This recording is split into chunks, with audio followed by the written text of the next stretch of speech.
We are live on YouTube. Yes. Is that accurate? And we are live on TikTok. If someone from YouTube could please give us a thumbs up that we have audio and a visual here, that would be super helpful. And if someone from TikTok could please give us a thumbs up, let us know that we have audio as well as a video running here. We don't want to get started until we are positive all the technology is on point. Good. We've got TikTok. Okay, how are we on YouTube? Let us know, people. Give us a thumbs up that we have audio. Also, all right, very good. So welcome, Vanessa. Looks like things are starting to move here. I would also invite you guys to check out, while we wait for a few people to tune in, the other Sunday services. We have all Sunday services up and published on my YouTube channel at Ask Ivy. If you go to the playlist for Roots Revival Interfaith, you can watch them there. You can also tune in anywhere that you can get a podcast. So check it out. All right. Speaking of podcasts, we should give a shout out to our friends at Identity Podcast for your ID, New York City. Yep. So find your ID NYC. You guys may want to check them out. A great group of guys, young men who are helping people to explore their identity, how to be a better citizen, how to work within your community, how to find your life purpose, spiritual development. I mean, you name it, they cover it. So find your ID NYC. We've been partnering with them and they are absolutely amazing. So check them out. All right. I do want to encourage everyone here on YouTube to give this video a thumbs up. Please do the same thing here on TikTok. Feel free to follow. And I want to welcome everyone. This is our Sunday service. This is Roots Revival Interfaith. We have a belief system here at our church based on intuitive intelligence. So whether you're a psychic, you're a medium, you're an empath, we believe in using all of that, as well as astrology and numerology, that these are the three main truths in the universe that guide us along our path in life. And without tapping into those three areas, we tend to be quite lost, as many may be feeling. So today we are talking about being woke. This is part one of a two-part series. Today is being woke joyfully. Okay, next week we'll be focusing on being woke alone. So one of the things that a lot of people experience when they come into an awakening, they feel that they're more woke than the average person, is a sense of isolation and having to acknowledge that a lot of people don't want to grow and they don't want to join you on that journey.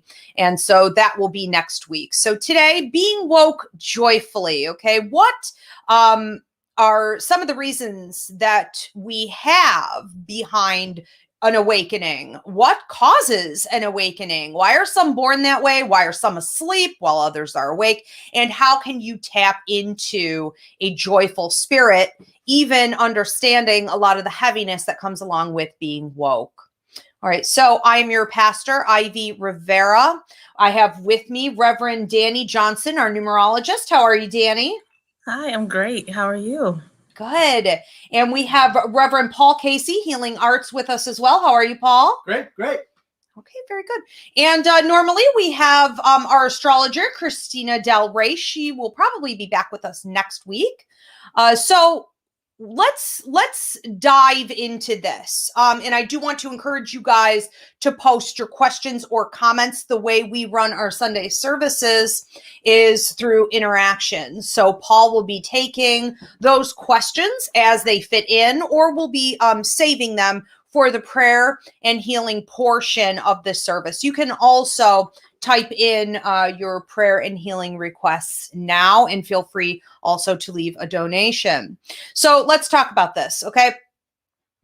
There is a definitive stigma about people that are woke, and that is that they're kind of downers, that they're depressive or anxious, isolated, that they struggle to adapt to the world, almost like they're too good for this world, or they're hypersensitive, that they just can't really adjust well. And I want to shatter, some of those myths over the course of the next 2 weeks, because the reality is that many of us that are woke are able to find ways to incorporate the truth, the knowledge that we see, as uncomfortable as it may be, but to be productive, to not only heal ourselves, but to also heal others. And that in itself can bring a lot of joy.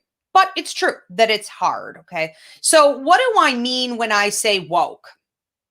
Now, when we speak on an awakening, Kundalini, being woke, the third eye, opening your crown chakra, channeling, all of this, we are really talking about having an ability to directly channel divine wisdom. And we're talking about seeing the world and the state of the human experience, the state of the universe, for what it really is, without blinders, without glasses, like rose-colored glasses. We see it in a very raw, honest way. And this can come because we went through trauma. Most of us who were born into dysfunctional families. So whether you have a parent that was dealing with a lot of hardship, health issues, maybe even narcissistic or, drug and alcohol abuse. Maybe we suffered from abuse or neglect. If there was a lot of death or hardship in the family that we were born into, some of us are born and we don't have a family really at all, or we're a minority, or we're marginalized. We have to deal with poverty. There are all different kinds of reasons that someone could be sort of born into a situation that causes us to have an awakening very early. Now, many of us will choose to deny it and stay asleep. Many people will choose to allow for that reality to harden the heart, to harden the attitude. But for those that accept it, we would see a more sensitive individual who has a heart typically, full of empathy and a desire to give and heal others, sometimes to their own detriment. So we do also, really want to be realistic that if you are woke, you are using proper boundary setting in your life. We have a couple free mini classes here on YouTube. We have one called Stay in Your Lane that can help. You need to understand that the burden of the world is not yours to carry. It's not yours to fix, is a good way to say that. Okay. So some people are definitely seeing this reality from a young age. Other people sort of grow into it. And we would see this happening for a lot of different reasons. We could just call them triggers. Okay. Now, my belief system is that every 5 to 6 years, we all naturally see an increase with our intuitive intelligence. But we have a lot of other reasons to sort of be shaken up in this area. And things like pregnancy, childbirth, severe illness, death of a loved one, even like your dog, anyone in your inner circle, a pet, someone close to you, but also disturbances like, a car accident or job loss, divorce, anything that really sort of shakes your life to the core. This can cause for you to come out of that experience a very different person than you once had been. And a huge part of that is this, what could be labeled as like anxiety or depression or almost like PTSD-like symptoms. But it is probably also really this at the core. You are now woke. You see everything, everyone, every situation in a very different way than what you did. You see the depth. and you have a better understanding of all of the factors involved. So you may also look at your past and see it very differently than what you once had. And your future may seem like a very strange path that you no longer really identify with. So it can change who you are, what you want, where you're going, all of your goals. Your relationships may be really affected by this as well. Okay, so one of the things that people can do if they want to have more of an awakening, they want to become more woke, they can ask for the sight.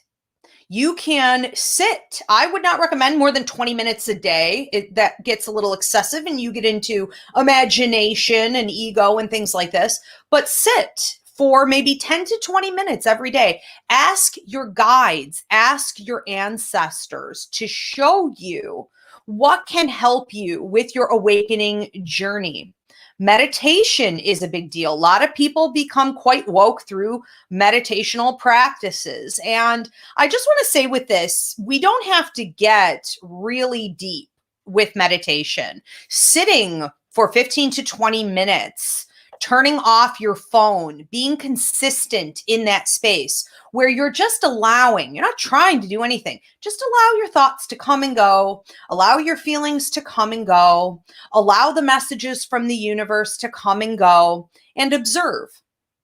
Okay, another way to do this is through exactly that, observation versus talking. If you quiet yourself, so you're not always coming at everybody, having to share what you're thinking, okay? If you quiet yourself down, you are able to become more of an observer of what's happening around you. In a way, you're a more active participant through that demeanor, and you're going to learn a whole lot more than you will if you're sharing everything that you know. Again, let's revisit, trauma, any kind of trauma, but also life events. Like I said, pregnancy, loss of a loved one, things like that. But even something as simple as going under, like anesthesia, to have a tooth or a wisdom tooth removed or something like this. Of course, drug use. And no, I'm not promoting that, but any kind of drug use, hallucinogens. We tend to see with things more like alcohol, though it's lower level, you can actually invite a lot of paranormal problems in. I'm not recommending any of this. I don't believe that it's necessary. I also believe that we have pivotal years. So when I look at someone's life contracts, when I do a reading for someone who wants to know why they came to Earth, what they're here to do, I look at what they signed on to before they came to the earth plane. Those are their agreements. That's their job. And these things are on deadline. So when we look at a life contract, or like Danny or, numerologist here would say that you would look at, I believe they're life path numbers and different numbers that show times in your life and what your purpose might be, but when that may be accentuated, right? Or with Christina, who will probably be back with us next week, she talks about astrology. There are all different kinds of points within your astrology, the planets and the movement of the stars, that can really activate you in this area. So know what your pivotal years are, know what your numbers and your planets are. I also, have found that we can just spontaneous into an awakening through something called the download. And I just put up a couple TikToks on this. You guys can also go to a free mini class I have here on YouTube in the playlist called Receiving the Download. And a download is information, you could say instruction, being given to you, usually directly through the crown chakra. And once it's put in you, it's almost like a new computer program. Sometimes that can make you feel like you're on overload. It can cause a lot of like restless leg syndrome and change in appetite and sleeplessness and, some strange behaviors for sure. Some people get accidentally misdiagnosed with things like having a manic episode or having bipolar disorder, but you really don't have all the toxicity of that. You just sort of have that kind of manic energy. But the download of information gets put into you to ultimately show you what the next step is in your life. What are you supposed to be doing?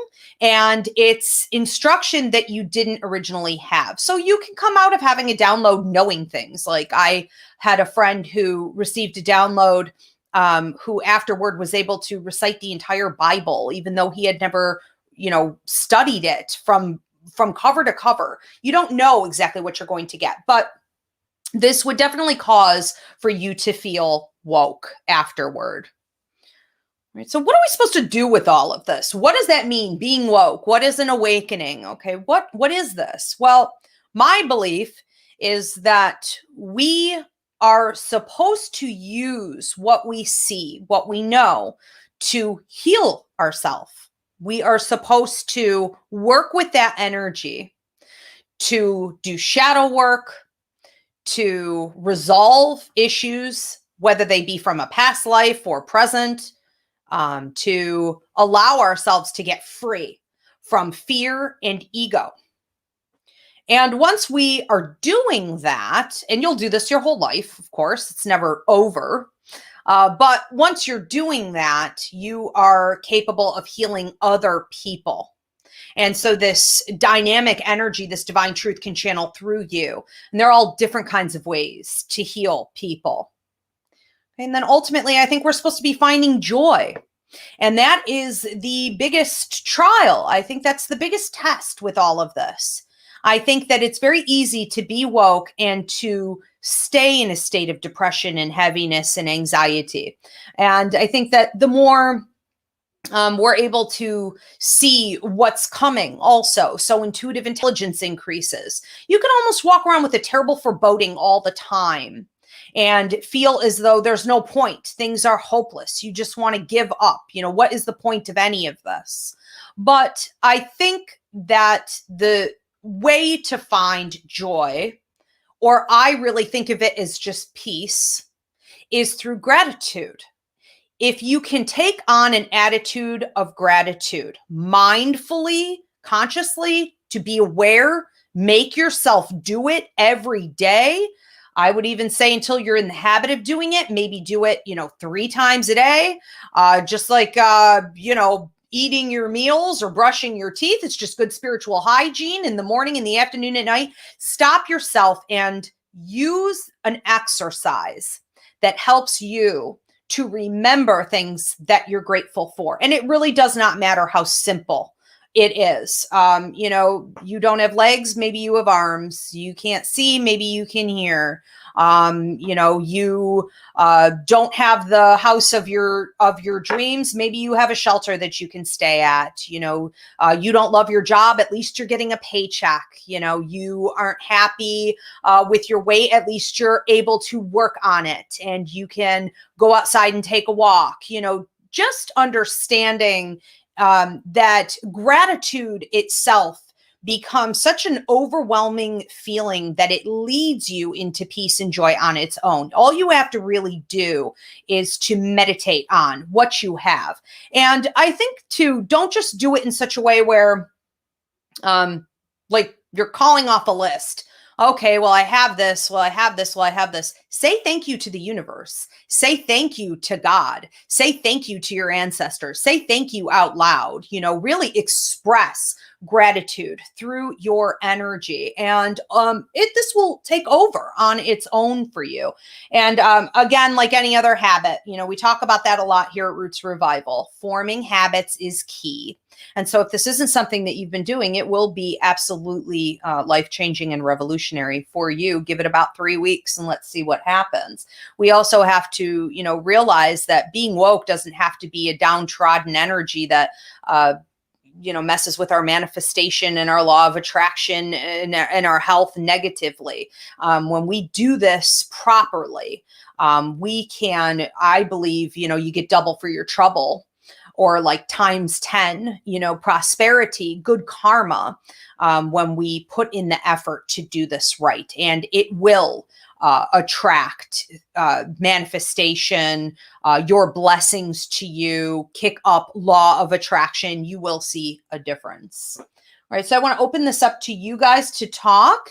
And again, you guys feel free to post your questions, comments in the feed here. Paul will be taking those soon. So this process of, or just this ongoing process of being woke and the awakening in and of itself, it is definitely not easy. And I'm really thankful that we're able to focus on this for our sermon today, because it is as empowering as it is, and as cleansing as it can be, it's a little bit scary. And part of it is sometimes is this hyper awareness that we can sometimes really feel during the awakening, especially when we're leveling up, when we are feeling something that is, so it's interesting because it's almost kind of like our guides and those around us prepare us for what's coming, because it's kind of like the like in a movie, the anticipatory music. It's like, something's around the corner and it's like, oh, I feel it, it's coming. But then when it happens, and I know we spoke spoke a few weeks ago about the cracks, like when something breaks.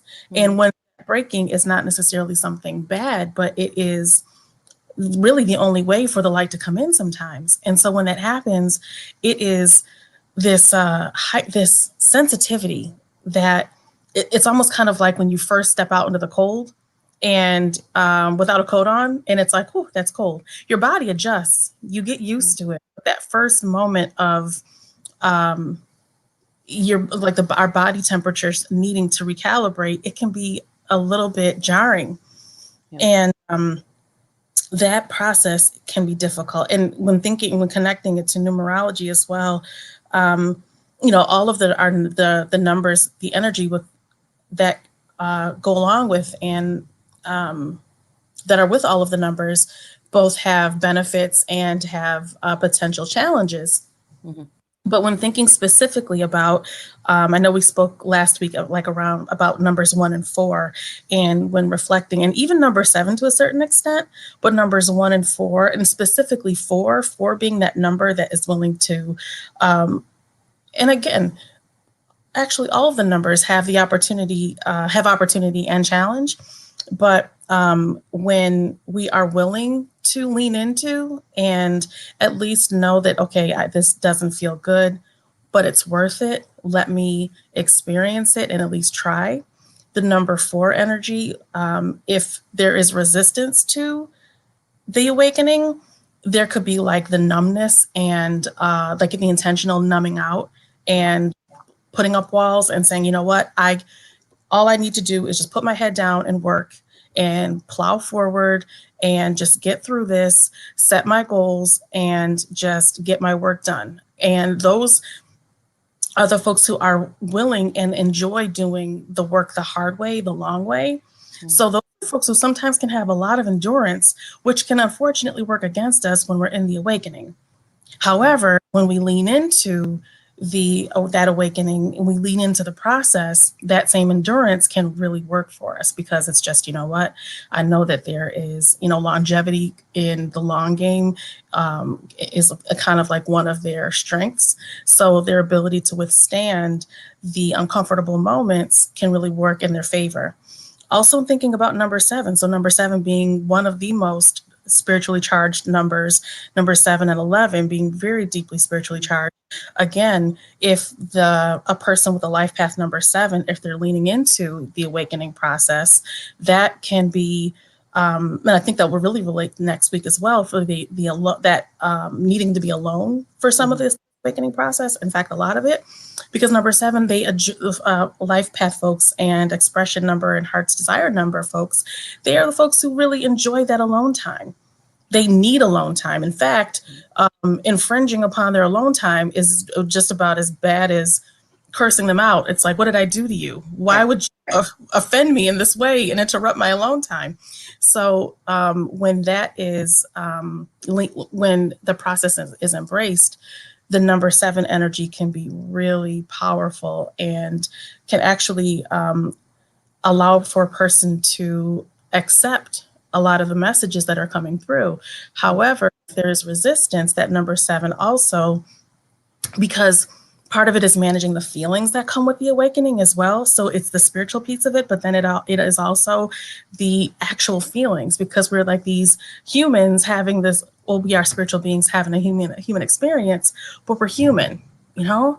And the feelings that come with it can sometimes be so powerfully overwhelming that number 7 folks can one of the challenges in the number itself and the energy in the number itself is to block things out and to block up emotions and to get in that place of isolation where they just don't want to think about and address anything. And that was where numbing out can happen again as well. So the numerology can definitely work for us and can potentially work against us too. It reminds me a lot, and I know we don't have Christina here, our astrologer this week.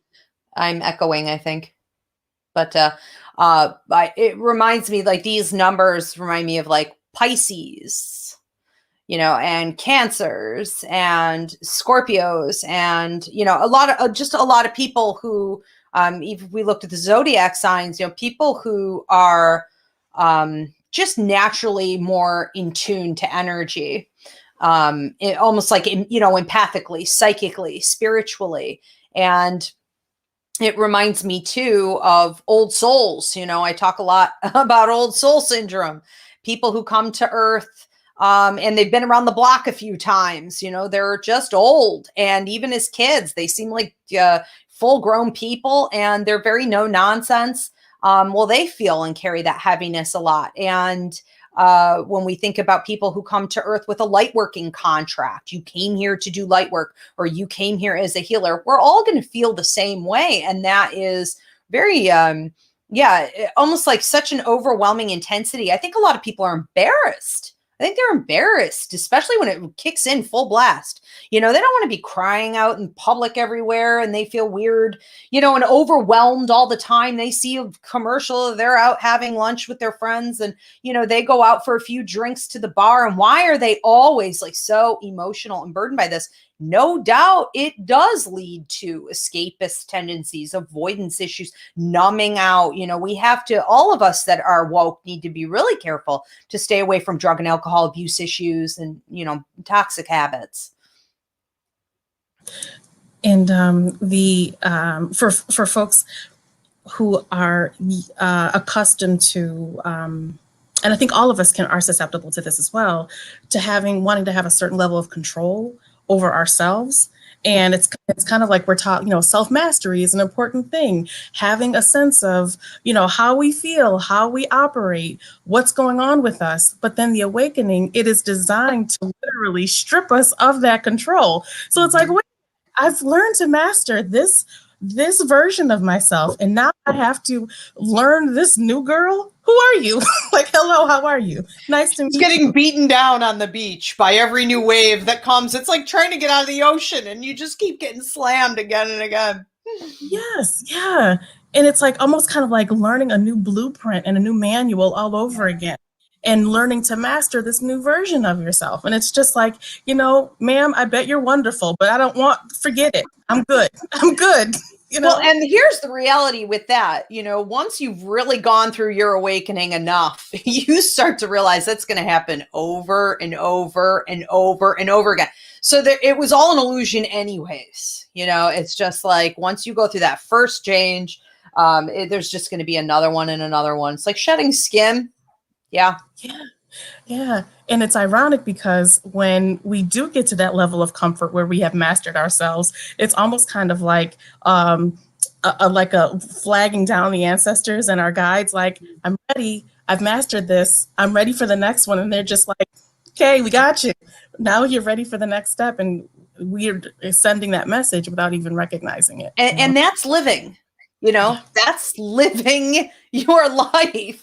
Instead of just stagnantly being asleep and choosing to have no growth, no tests, no trials, you never overcome anything. There are tons of people who will choose that journey, but that's not living. I love too that you brought up alone time. Okay, huge people. So if you are going through an awakening, if you are woke, understanding the amount of personal space that you require is huge. It is all about you conserving your energy for what's really important and resetting boundaries in a healthy way for you. It's not going to stay the same. Mm-hmm. Mm-hmm. Paul, did you want to say something on that? Or Danny, what were you going to say? So, excuse me, when I so appreciate you bringing up the concept of joy as well, like joy in the awakening journey, in the journey of awakening and being woke, because there was this feeling and sense of savoring. And it's like in those moments when, because there are ups and downs and there are waves in that process, in the awakening process, and those moments where we do feel kind of like this, when we lean back and we know that we're held and we know that there is a whole universe, a whole court around us, spiritual court around us, who is in our corner. And in those moments when we're able to breathe, to savor those moments, like literally savor them. And it's interesting because as scary as the awakening process can be at times, there is this sense of going back to simpler times. And I recognize when I'm at the beginning of a cycle, I feel myself almost like somewhat of a rebirth, but not quite to the point of like infancy, but more so thinking of myself as like a 12-year-old, a 13-year-old, you know, when I didn't have as many worries, when I trusted more, when things were simpler, when I followed my gut intuition more. And it's interesting because it's like in this concept of like self-mastery, there also comes these complicated feelings and with this ability to compartmentalize and have these survival techniques. But then when we go through the awakening, the survival techniques no longer work for us with this new version of ourselves. Yep. So it does bring us back to like a simpler time. And that is when, you know, being able to find the joy, like kind of like tasting a vegetable without the stuff on it, like without the butter, without the salt, without the seasoning, just tasting the actual essence of the fruit or the vegetable as it comes naturally out of the ground. Like that's kind of like how when those good moments come, to embrace them and savor them in that way. And I feel excited in those moments too. As much work as this may be, you know, as different as this lifestyle, this awareness may be, it's exciting to be part of something bigger. It's exciting to be part and interacting with the real deal. You know, it's funny you say as like you feel like you're going back to your teenage years, because I think that's really when we start to figure this stuff out, you know, and you got people who be like, you act like you know what's going on. You really do start to know what's going on, you know, and we never lose touch with that. You could be 80. I think you're not going to lose touch with that feeling. Paul, what were you going to say? Well, with that too, it's very similar, like, because you guys are talking about endurance and overwhelming. And I felt like it's like, you know, going from, you know, you leave high school and you think you're like the smartest guy on the planet. And then you leave and you're like, oh, I don't know anything. You know, it's like this whole Socratic, you know, moment here where you realize you don't know anything. But like saying going back to high school, where you kind of, I don't know, you feel like you have more control again, even though you know you have less. It's, I don't know, it's like you know that you have more by knowing that you know less, you know, right. And that everything's there and you say, okay, well, this, I thought I knew a ton, which you may have, you know, but about things that weren't as big, you know, like, so, you know, all these things you were taught, but now you get to really learn and, you know, to fully embrace it, you know, how, you know, it's like a new school, it's a new happening, and to not be afraid, like I said, to have this endurance, and it's just wide open. And, you know, that the panic, I think that sets in initially, like whenever you start a new subject, even on your own, like that you want to do, like, I don't know, I got a book on like how to master records, you know, and I was like, I have no idea what I'm doing. You open it up and you're like, I have no idea, and you want to just stop. So you do most of the time, but at this point, like you can't, like you see these people who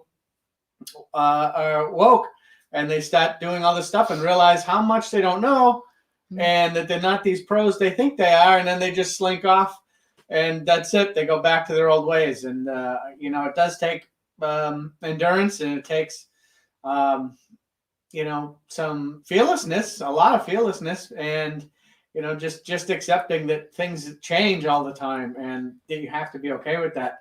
And I love that the high school bit. It's just when you guys were talking, that's all I could picture: someone leaving school and starting a new school. And do they drop out? Do they keep going? How does it go? But yeah, it's all I know is that I know nothing. Yeah, right, and that's all I know. I don't know anything. Yeah. I don't. It'll never be enough, anyways. But I love too that you're talking on blind faith. One of the stories Spirit wanted me to bring up at tonight's service was the COVID situation for me personally. And here's a great example of how to move forward in blind faith, get past the fear element and out of your own head as a woke individual. So I had received a few messages from Spirit. I like to wait till I get instruction 3 times if it's going to be something really dramatic. Spirit had told me I was to shut down my office. Well, I've had an office for like 10 years. I was to convert everything that I did, whether it be classes, parties and events, my readings or healings, all of it. I was to take all of it and put it onto technology exclusively.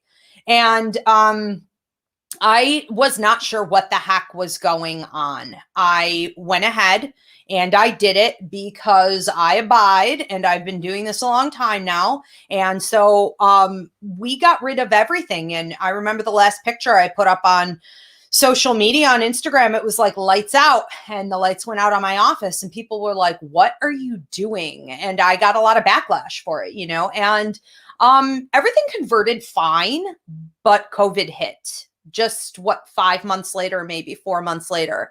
Now, at that point, half my business got wiped out. So what was left of my business, and thank God I made that change when I did. What happened was that all of my public events, so we do psychic fairs. I hire my students and graduates for psychic fairs. I do public events. I do parties several days a week. I'm doing these things. All of that was wiped out. So half the business gone overnight. And guess what? I was the first one to get hit, and I'll be the last one to return, because until we can have large gatherings, we can't come back. So I had to move in blind faith that entire time. And I am telling you what, scared, shaking, losing my mind some days. I just decided that what I was going to do was what I've learned from my first major awakening. And that is to take the instruction that in your gut Spirit is giving you, and to do it with an attitude of gratitude in faith. Eliminate as much negativity as you possibly can, so that you're not negating your manifestation. You're not negating your prayer, and walk it out. And I have learned to really tune out from the left logical side of my brain and just to walk in the right intuitive side of my brain. Like, I can't think. You learn a lot about mind control in moments like that. And from it has grown my TikTok account, my YouTube account. I've been pursued by several publishers now, and this and that and the other. Everything has grown. And I actually ended up doing better this year than I did last year. Go figure. Okay. And I'm still walking on one leg. And I think that what we need to remember is that, especially when you're woke, what you're doing is bigger than you. It's part of your journey, of course, it's part of your growth and your lessons, but you want to be of service to the light. You want to live a life of service and willingness, and that's beyond you. So you're going to have a ton of help. You just have to step out in blind faith. Yeah. I know we have questions and comments coming in here. Mm-hmm. So I do want to invite you guys at this point to post your prayer or healing requests. We also ask at this time that you leave a donation if you can do so. And we're going to take these questions and then, get into the prayer and healing part of the Sunday service. What do we have, Paul? Well, we have one from Julie. Okay. It says, the more I realize my spirituality is present, the more I feel stuck. Am I expecting too much? Well, I think so. I think there's a lot of expectation, and that's because this has been glamorized by people in the so-called spiritual community. I think that it's become something very shallow and materialistic in a lot of ways. And so it's almost like eat, get certified, read a book, get more crystals, drink that oil. It's like more Reiki and, do readings and get another tarot deck. And it's like, we've just lost sight of the simplicity. Like Danny said earlier, what is it like to taste a vegetable for the first time without everything on it? And it's just food for your soul. What is that? That's just being still and being in the moment and having the human and spiritual experience and being an observer of what you're being shown, what you're experiencing. It isn't always leaps and bounds. And it's this mentality that we have, especially in America, that's like more, that has now influenced the concept of being awake, woke and spiritual. It's not all about that all the time. And there are definitely periods of rest as well, where you're just supposed to adapt to the information that you've just received. And sometimes it isn't until after we've gone through the process that we realize how powerfully significant and healing the process was. But while we're going through it, we might feel like, oh my gosh, who am I? Where am I? What is my name? How do I spell my name? What year is it? And you're right. It is not, the expectation is, can kind of inadvertently and unintentionally take away from the journey, because it's almost kind of like we're not meant to know what's on it. We're just meant to show up and be guided as we go along.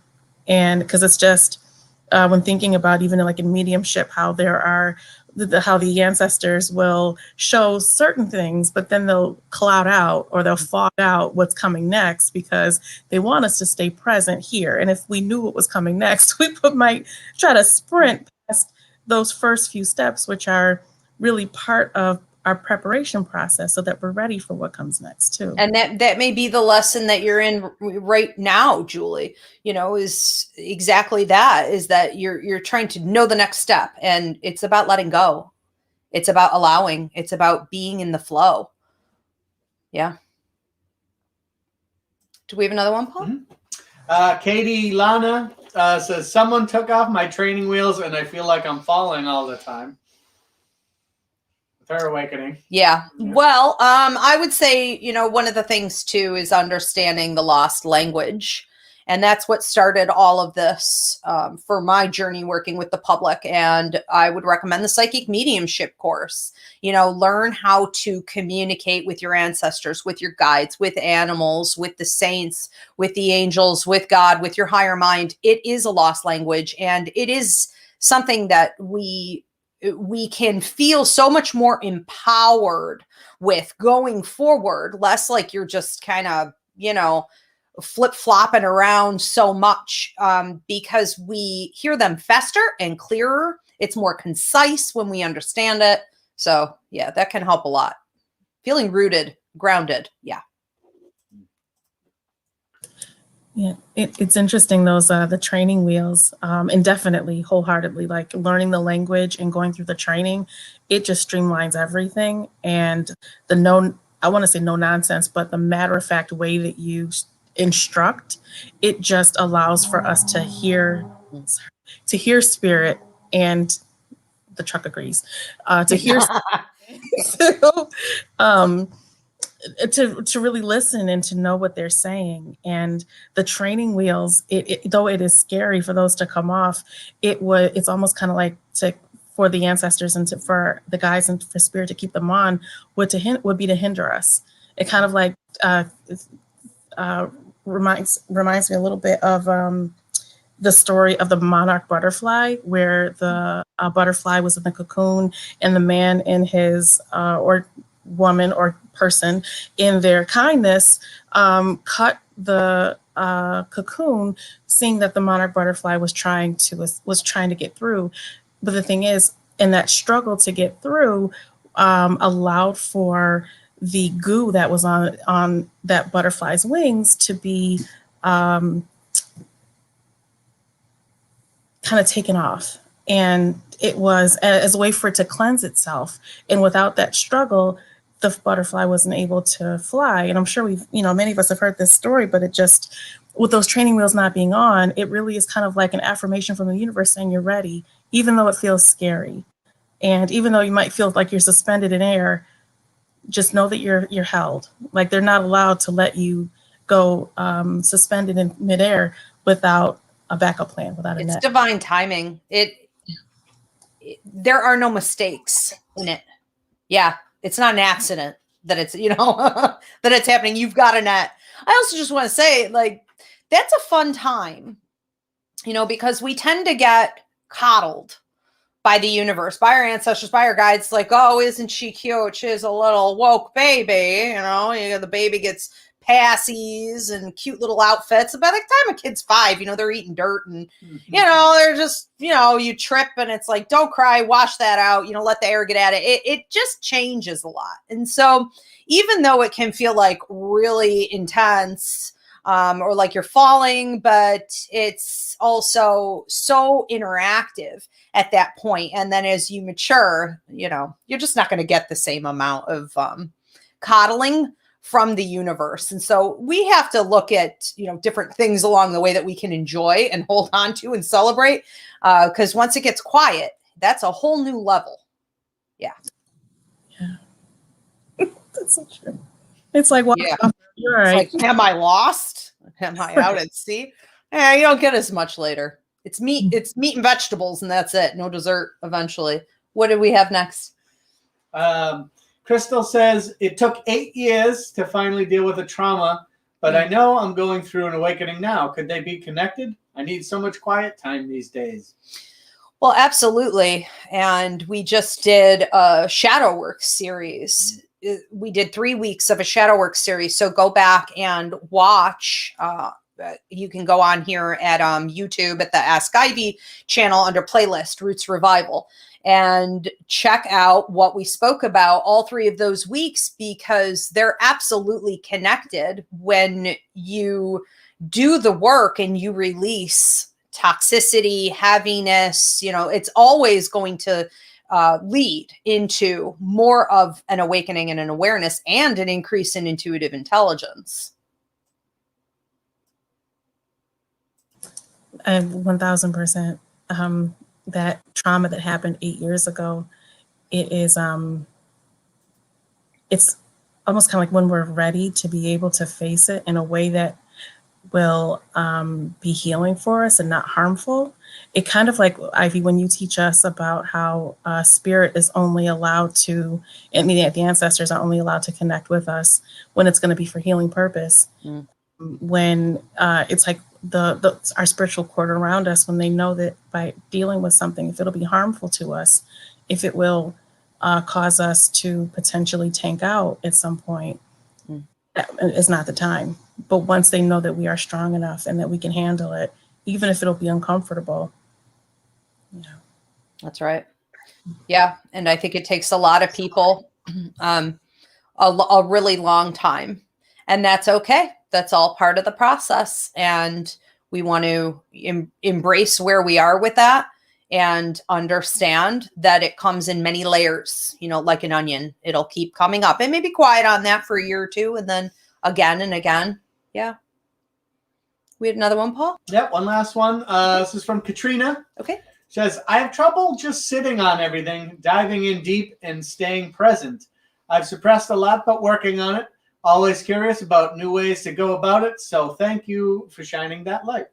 Absolutely. And I like the way she said that, sitting on it, I want to do new things. Da, da, da. I'm slowly getting rid of, what's there. So the cleansing process, detoxing, Kundalini, all of that is huge. And a lot of times we feel like we want something more. I think was it Julie was the first girl, we talked to.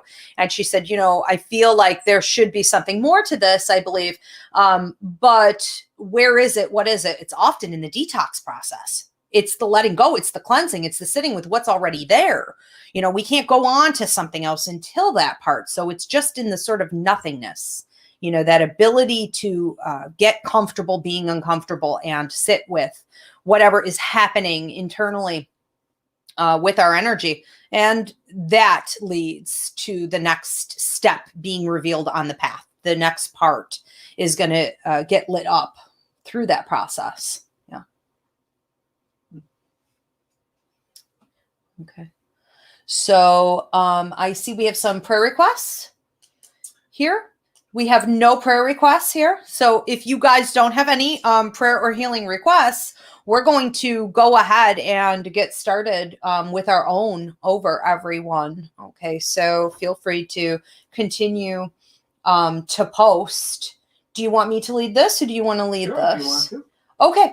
All right. So we are all just collectively, if you guys would like to join in, that would be wonderful. Okay. Going to send out some intentions here. Holy Spirit, we thank you for being with us today. We thank you for always guiding us, whether we're listening or not, whether we're ready or not. Thank you for being there, so consistent in our lives. Please help everyone tuning in now and later to open up to the experience of listening, hearing from you, working with your guidance from a fearless place. Please help those going through an awakening now or those who are woke to find more joy in their lives. Help them to find a state of peace and an understanding about why they're able to see the way that they are. Help them to go through the healing process for themselves and to give out their wisdom to help other people through their awakening process and to stay woke and working with the powerful energies.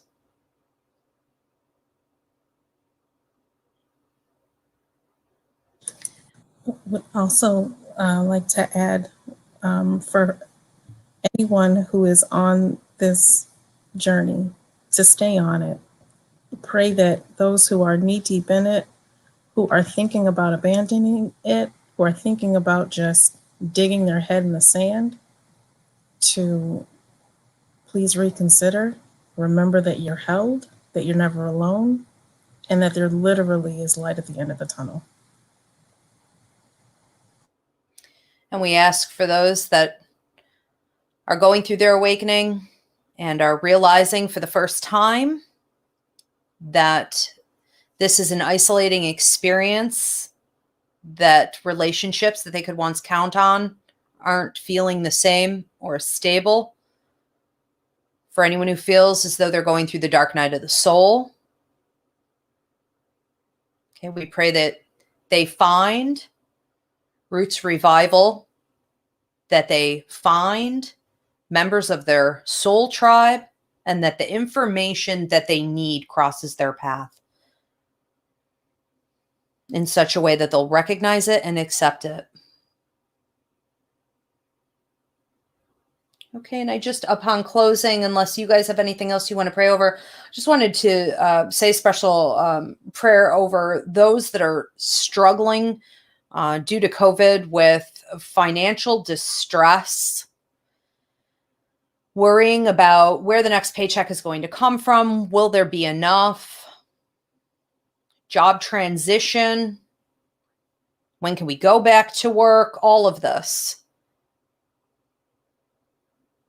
I pray that everyone struggling with these issues finds that this is an opportunity for them to get closer to their ancestors, to their guides, to their higher mind, to their angels, to God and the universe, that this be used as an opportunity for growth and development, help them to find faith, to stay centered, rooted, grounded, follow their gut intuition.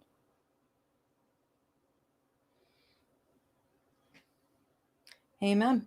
All right. Well, thank you everyone for being with us for the Sunday service. We will see you again next Sunday. We do a midweek prayer service, sometimes Wednesdays, sometimes Thursdays. Paul Casey Healing Arts does lead those, and we'll be doing that on TikTok and YouTube again, right? Yep. So you guys can also check that out should you need prayer or healing in the meantime. Otherwise, we will see you back here on next Sunday, 8 p.m. Eastern, for part 2 of Being Woke Alone. Okay, how to deal with that. Thank you, Danny.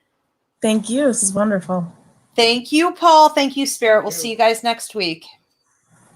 See you next week.